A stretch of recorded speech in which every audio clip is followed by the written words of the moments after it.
What's going on, guys? And today I'm going to talk about an onboarding process and an offboarding process specifically for marketing agencies and coaching programs. All right. You can take some of these concepts, of course, for any business. All right. And leverage it to the best of your ability. But I think these videos will really, or not this video, but this content will be very helpful. So let's talk onboarding process. All right. So I want to be sure when you have an onboarding process, you give them maybe a client onboarding survey. So that way the client can give you everything you need in order to be successful in a consolidated way.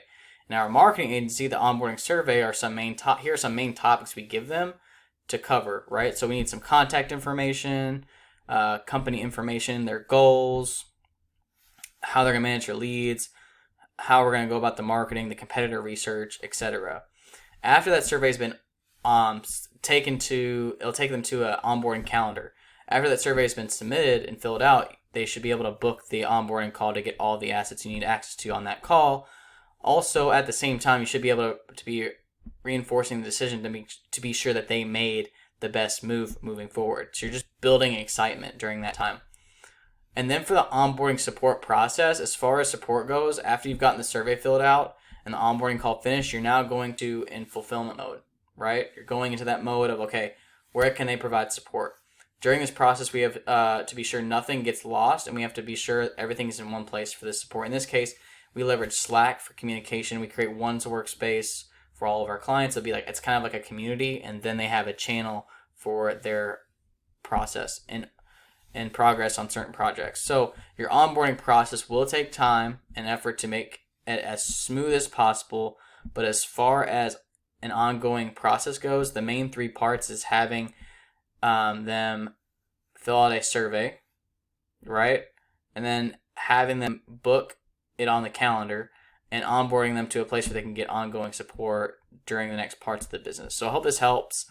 Let me know on that. Let me go into now the offboarding process. So an offboarding process is typically three parts. You have a downsell strategy, giving them access to certain assets and feedback and form, and here's why. A downsell strategy because maybe they didn't get the full ROI on the program, but still want to take the time to perfect their processes. The same time, and keep that customer for a longer period of time for more opportunities later. Giving up access to certain assets would be your next part.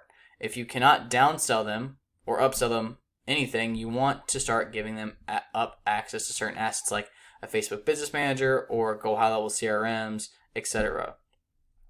Now, the biggest reason behind all this is because you want to be sure that your customer is not using any assets that could be costing your business money, and you also want to be sure that you are not devaluing your product or service, but continuing to give them access to continuing to give them access to your proprietary assets for your business, while in the process of separating yourself from your client's business in a very clean way.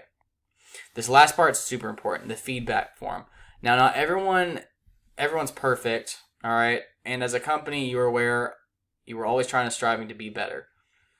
And if you're offboarding someone, you need to have a feedback form. So you're actually able to get the best market research and feedback in the most honest way in order to continue improving your product or service. And when you've made the improvements you need to set out and go and fixed, you can make and go back to that past customer and be sure they get them back on your program after you made the new solution that fixed that problem that past encounter. So I hope that helps as well. I just think at the end of the day, guys, like with offboarding, all this information will be in the description because I kind of had trouble reading the last part because I think I just messed up a couple of things there if I'm being transparent.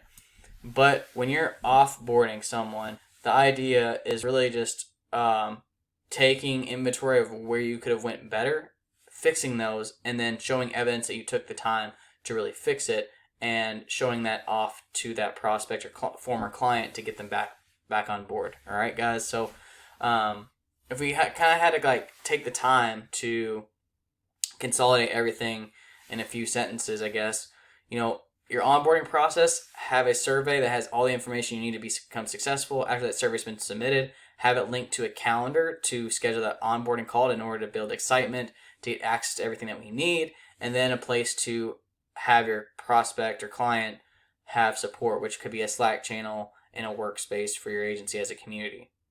Then the next part is offboarding, right? There's three things. You want to have your downselling or upselling process. And if you can't do that, you're going to pretty much give up all the assets you have access to. So that way, everything is clean and you're not part of their business anymore and they're not part of yours and aren't using, any proprietary information to devalue your business.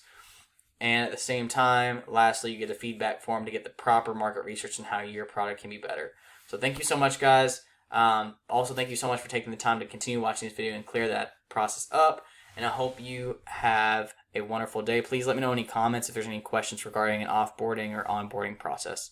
Thank you so much, and I look forward to seeing you in future videos. Thank you so much, guys.